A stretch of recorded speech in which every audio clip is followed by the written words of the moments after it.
ಶುಭೋದಯ, ನಮಸ್ಕಾರ, welcome to Yoyo Kannada. ಬನ್ನೀಗ ನೋಡೋಣ ಈ ದಿನದ ರಾಶಿ ಫಲಗಳನ್ನ. ಮೊದಲಿಗೆ ಮೇಷರಾಶಿ. ವೈವಾಹಿಕ ಜೀವನದಲ್ಲಿ ಶಾಂತಿಯುತವಾದ ಸಂಗಾತಿಯ ಸಾಧ್ಯತೆ ಇರುತ್ತದೆ. ಪ್ರೀತಿ ಸಂಬಂಧಗಳಲ್ಲಿ ಸಹಕಾರ ಹೆಚ್ಚಾಗಬಹುದು. ವೃಷಭ ರಾಶಿ. ಆರ್ಥಿಕ ಚಟುವಟಿಕೆಗಳಲ್ಲಿ ಲಾಭದ ಸಾಧ್ಯತೆಗಳಿವೆ. ಕಾರ್ಯದಲ್ಲಿ ಧೈರ್ಯ ಮತ್ತು ಮನೋಬಲ ಹೆಚ್ಚಾಗುತ್ತದೆ. ಮಿಥುನ ರಾಶಿ. ನಿಮ್ಮ ಯೋಚನೆಗಳು ಸೃಜನಾತ್ಮಕವಾಗಿ ಬೆಳೆಯುವಂತಹ ಸಂದರ್ಭ ಇದೆ. ಹೊಸ ಆದಾಯದ ಮೂಲಗಳನ್ನ ಹುಡುಕಲು ಉತ್ತಮ ಸಮಯ. ಕಟಕ ರಾಶಿ. ದೈಹಿಕವಾಗಿ ಚುರುಕಾಗಿರಲು ಉತ್ತಮ ದಿನ. ನವೀನ ಚಟುವಟಿಕೆಗಳಲ್ಲಿ ಭಾಗವಹಿಸುತ್ತೀರಿ. ಶಕ್ತಿಯನ್ನ ಅನುಕೂಲಕರವಾಗಿ ಉಪಯೋಗಿಸಿಕೊಳ್ಳುವಿರಿ. ಸಿಂಹರಾಶಿ. ಕುಟುಂಬ ಸಂಬಂಧಗಳಲ್ಲಿ ಪ್ರೀತಿ ಉತ್ಸಾಹ ಹೆಚ್ಚಾಗುತ್ತದೆ. ಜೀವನದಲ್ಲಿ ಧ್ಯೇಯಗಳಿಗಾಗಿ ಉತ್ಸಾಹ ಹರಡಲು ಉತ್ತಮ ಸಮಯ.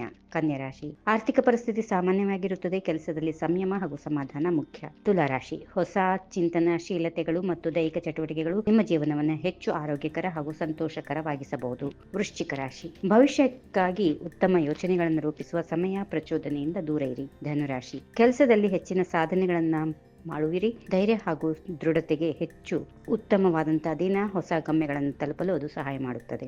ಮಕರ ರಾಶಿ. ಕುಟುಂಬದಲ್ಲಿ ಸಂಭ್ರಮದ ವಾತಾವರಣ ಇದೆ. ಸ್ವಂತ ಗಮ್ಯಕ್ಕೆ ನಿಮ್ಮ ಕಾರ್ಯಶಕ್ತಿ ಸಾಕ್ಷಿಯಾಗುತ್ತದೆ. ಕುಂಭರಾಶಿ. ವೈಯಕ್ತಿಕ ಮತ್ತು ವೃತ್ತಿಪರ ಕ್ಷೇತ್ರಗಳಲ್ಲಿ ಸ್ಥಿತಿಗತಿಯು ನಿಮಗಾಗಿ ಅನುಕೂಲಕರವಾಗಿ ಇರಬಹುದು. ಕೊನೆಯದಾಗಿ ಮೀನರಾಶಿ. ಇತರರಿಂದ ದೊರಕುವ ಸಹಾಯ ನಿಮ್ಮ ಯಶಸ್ಸಿಗೆ ಪ್ರಮುಖವಾಗುತ್ತದೆ. ನಿಮ್ಮ ನಿರ್ಧಾರಗಳನ್ನ ಸರಿಯಾಗಿ ತೆಗೆದುಕೊಳ್ಳಿ. ಹೀಗಿವೆ ಈ ದಿನದ ರಾಶಿ ಫಲಗಳು. ಸರ್ವರಿಗೆ ಶುಭವಾಗಲಿ. ಶುಭ ದಿನ. ನಮಸ್ಕಾರ. ಈ ವಿಡಿಯೋ ನಿಮಗೆ ಇಷ್ಟವಾದಲ್ಲಿ ಲೈಕ್ ಮಾಡಿ, ಶೇರ್ ಮಾಡಿ, ಸಬ್ಸ್ಕ್ರೈಬ್ ಮಾಡಿ.